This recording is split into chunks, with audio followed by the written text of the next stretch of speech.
Halo, assalamualaikum teman-teman, apa kabarnya? Semoga sehat-sehat ya. Nah, sekarang ini aku lagi unboxing paket aku. Ini open Mito teman-teman, warnanya tuh pink.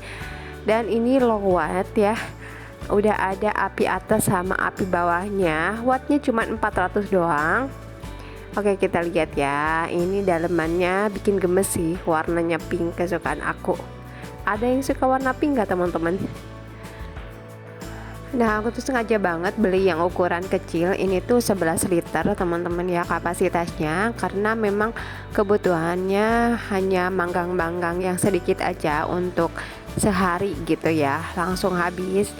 Tapi untuk ukuran loyang 20 kali 20 yang diameter bulat ataupun yang ini ya, yang kotak gitu masih bisa masuk teman-teman ya. Jadi lumayan sih. Nah, ini manual booknya. Oke, kita lihat dalamannya ya seperti apa. Ini tuh aslinya bener-bener imut teman-teman ya. Jadi kalau kita punya dapur yang mungil, ini cocok banget sih ditaruh, nggak akan menghabiskan space gitu. Nah, seperti biasa di sini juga ada kartu garansi plus manual booknya ya teman-teman, yang bisa kita baca-baca dulu sebelum opennya kita pakai. Untuk kabelnya sendiri panjangnya 1,5 meter, terus ini tebal juga dan kuat. Untuk pengaturannya sendiri di sini ada 2 tombol teman-teman, yang di bagian atas itu untuk suhu ya, dari mulai suhu 100 derajat sampai 250. Terus yang di bagian bawah ini timer dari 0 sampai 60 menit. Jadi 1 jam gitu. Nanti ada indikator lampu kalau timernya sudah dihidupkan gitu. Nanti lampunya nyala teman-teman ya. Nah, untuk dalemannya seperti ini bisa dilihat teman-teman. Ini pemanasnya ada bagian atas sama bagian bawahnya. Dan ini untuk materialnya tebal juga ya.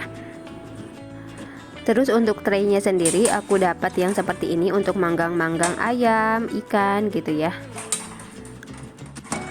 Nah, untuk tray atau loyang yang ceper ini bisa dipakai untuk cookies atau kue-kue kering, terus untuk bakar-bakar ikan, ayam, terus untuk pastry gitu ya, roti teman-teman bisa banget. Jadi kemarin itu aku beli harganya cuman 359.000 ya. Kenapa aku pilih Mito? Karena memang merek Mito ini udah terkenal ya teman-teman. Jadi selain harganya murah, terus low watt juga, cuman 400 watt gitu ya. Dan ini materialnya tebel ya teman-teman, jadi berkualitas banget. Terus kaki-kakinya ini ada 4 bisa dilihat, dan bagian sini bisa dibuka. Jadi kalau ada kotoran-kotoran dari panggang-panggang ayam atau ikan, biasanya kan suka ada air gitu yang netes-netes, bisa langsung dibersihkan. Mudah banget ngebersihinnya bagian bawah ini, jadi tetap higienis ya teman-teman. Terus oven sekecil ini bisa bikin apa aja sih. Jadi ini tuh di keterangannya teman-teman ada untuk bikin bolu, untuk bikin kue lapis, cookies atau kue kering gitu ya, untuk bikin roti, manggang ayam, untuk pizza, terus untuk bakar ikan, sama untuk goreng kentang teman-teman ya. Jadi banyak banget kegunaannya. Nah, untuk tipenya ini MO20 11 liter 400 watt tadi aku udah bilang ya. Terus apinya udah ada api atas bawah secara otomatis. Terus ini ada alat untuk ngambil tray ya teman-teman, biar kita nggak panas seperti ini ya.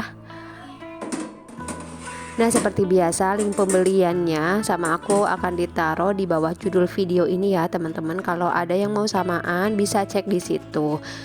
Nah, selanjutnya aku beli loyang, set loyang gitu teman-teman. Ini isinya ada 3 buah, ada yang panjang, ada yang bentuk love gitu, ada yang bulat kecil. Ini harganya 65 ribuan. Coba kita lihat ya teman-teman, nanti bagus atau enggaknya kita lihat. Nah, seperti ini teman-teman. Ini tuh loyangnya anti lengket ya, terus anti gores juga. Nah, aku sengaja belinya yang mungil. Ini untuk ukuran yang besarnya 25 kali 14, tingginya 4,8 cm. Nah, bisa dibuka seperti ini teman-teman ya. Nah, ini selain untuk bolu bisa juga untuk manggang ayam, untuk segala macam lah ya, panggang-panggangan teman-teman, untuk roti juga bisa. Nah, selanjutnya aku mau try on, mau pakai loyang sama ovennya untuk masak ya teman-teman. Jadi sebelumnya ovennya aku panasin dulu. Jadi kata manual booknya kalau dipanasin pas pertama itu akan muncul asap. Jadi itu wajar banget teman-teman untuk pemanasan awal. Untuk selanjutnya ketika dipanasin lagi nggak akan ada asapnya. Nah selanjutnya aku mau bikin ayam panggang. Ini bagian sayap teman-teman ya. Terus ada juga kentang. Aku udah cuci bersih kentangnya, tapi nggak dikupas teman-teman. Ini karena mau dipanggang ya, jadi aku biarin aja nggak dikupas. Selanjutnya aku pakai bawang-bawangan, bawang bombay sama bawang putih yang bikin gurih ya nantinya. Selanjutnya aku mau bikin bumbu untuk marinasinya. Ini ada saus tiram, aku pakai 2 sendok makan saus tiram. Selanjutnya aku pakai kecap Inggris 1 sendok makan, terus pakai lada 1 sendok makan. Ditambahin nanti kaldu bubuk ya, mau kaldu ayam ataupun kaldu jamur boleh, 2 sendok teh gitu. Ini daun thyme 1 sendok makan, terus minyak wijen 1 sendok makan. Nah selanjutnya aku pakai kecap ikan sekitar setengah sendok makan ya. Terus selanjutnya aku kasih garam sekitar setengah sendok teh gitu ya. Jadi untuk garamnya ini aku nggak banyak-banyak, soalnya nanti mau pakai margarin. Margarinnya itu udah ada asinnya teman-teman. Nah buat teman-teman yang pengen nyoba ayam panggangnya, bisa juga kalau nggak ada bahan-bahannya cukup pakai saus tiram aja, ditambahin kaldu bubuk, pakai lada gitu ya teman-teman, ditambahin margarin, udah ada itu juga udah sangat enak.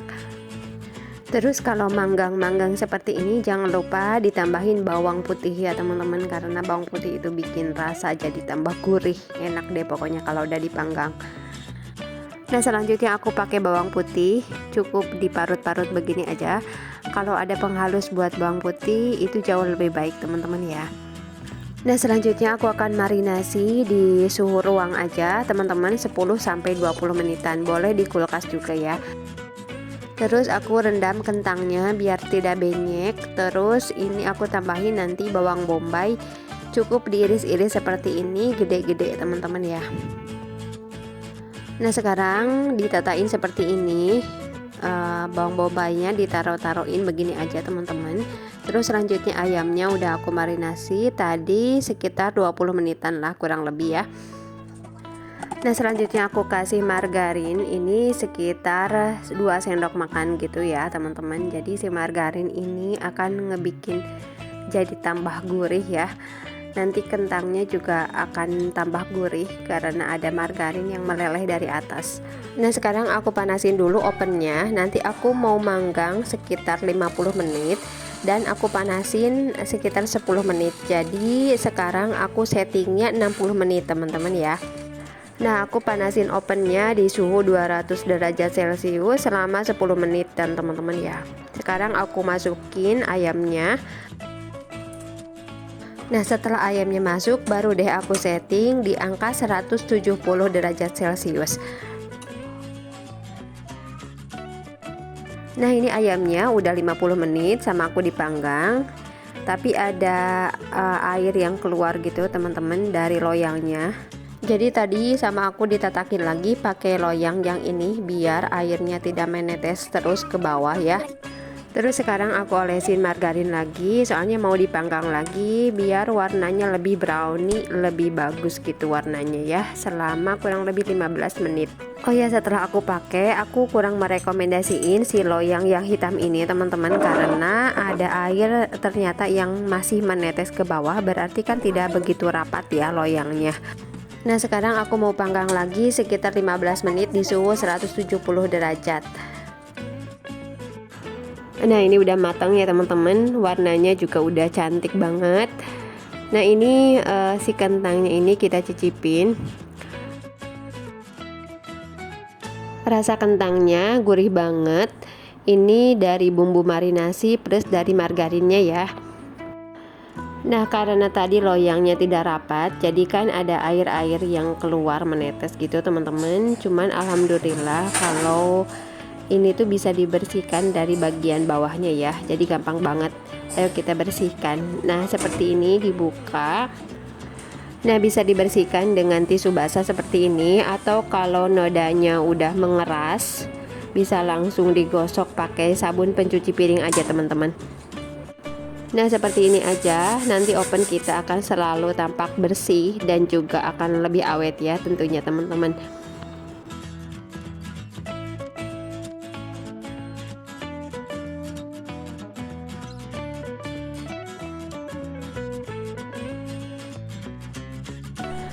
Nah aku tuh paling suka sama ayam panggang yang masih ada saus-sausnya begini teman-teman ya. Jadi ini tuh enak banget, gurih, bisa dicocol-cocol gitu. Terus untuk bawang bombaynya ini rasanya manis, gurih, pokoknya enak banget deh.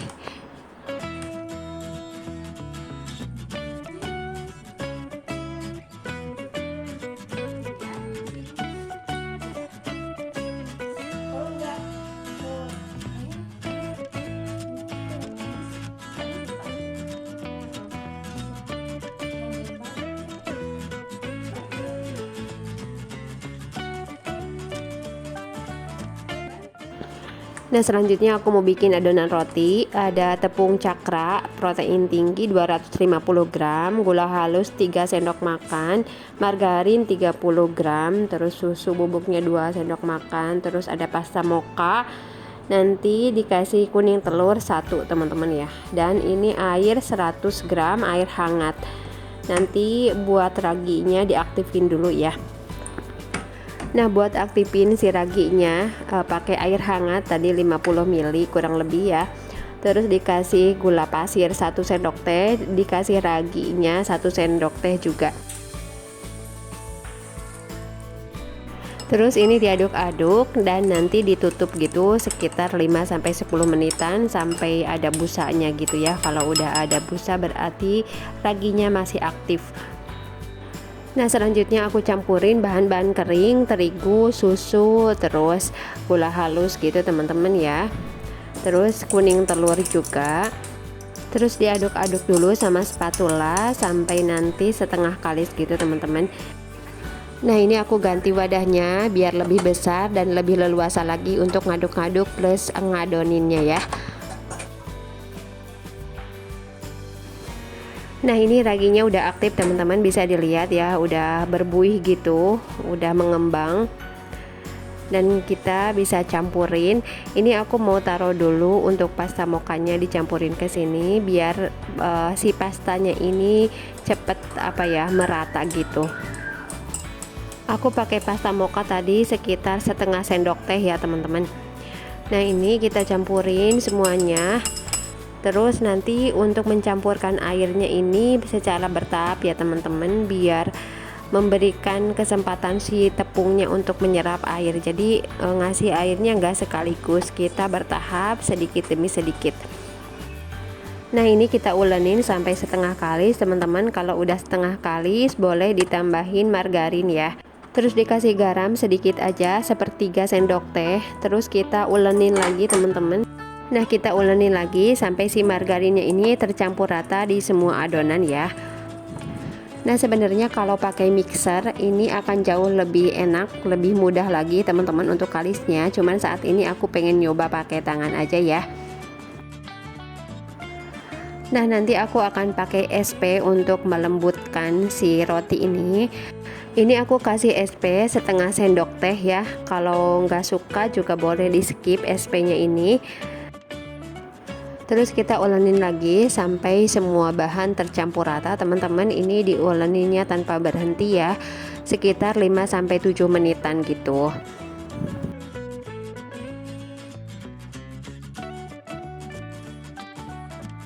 Nah sekarang udah lumayan tidak lengket teman-teman. Aku akan proofing ya sekitar 1 jam.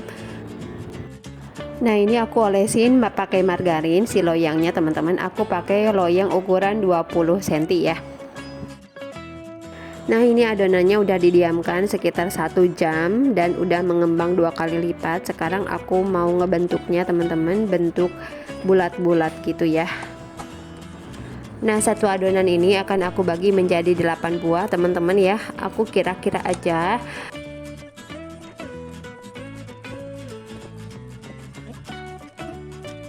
Ini aku pisah-pisahin pakai spatula aja, soalnya belum punya scraper.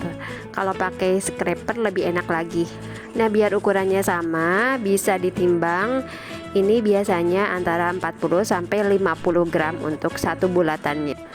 Nah, ini udah aku bulat-bulat, akan aku taruh di loyang seperti ini teman-teman ya. Terus akan aku proofing lagi, akan aku diamkan antara 30 sampai 1 jaman. Nah, ini sekarang aku panasin ovennya 10 menit ditambah waktu pemanggangan 15 menit. Jadi aku setting 25 menit. Nah, ini adonannya udah mengembang 2 kali lipat. Sekarang aku mau mengolesinya dengan kuning telur sebelum dipanggang. Nah, selanjutnya aku taburi dengan keju di atasnya teman-teman ya. Ini roti biasanya sih dikasih isian, tapi sekarang aku nggak ngasih isian. Isiannya bisa pakai keju, selai ataupun coklat gitu ya. Nah, ini aku akan panggang di suhu 170 derajat Celcius selama 15 menit ya. Terus setelah 10 menit sama aku mau dicek. Jadi untuk oven baru ini kita harus rajin-rajin ngecek teman-teman ya, karena kita belum tahu kebiasaan oven kita. Nah, ini setelah 10 menit aku lihat udah ada brownnya di beberapa sisi. Nah, ini akan aku rolling atau diputar gitu teman-teman ya. Jadi untuk bagian yang belum kecoklatan sama aku akan ditaruh di bagian belakang. Nah, untuk oven baru ini memang kita harus tahu dulu kebiasaannya ya. Alhamdulillah rotinya sudah matang. Ini warna coklatnya udah merata.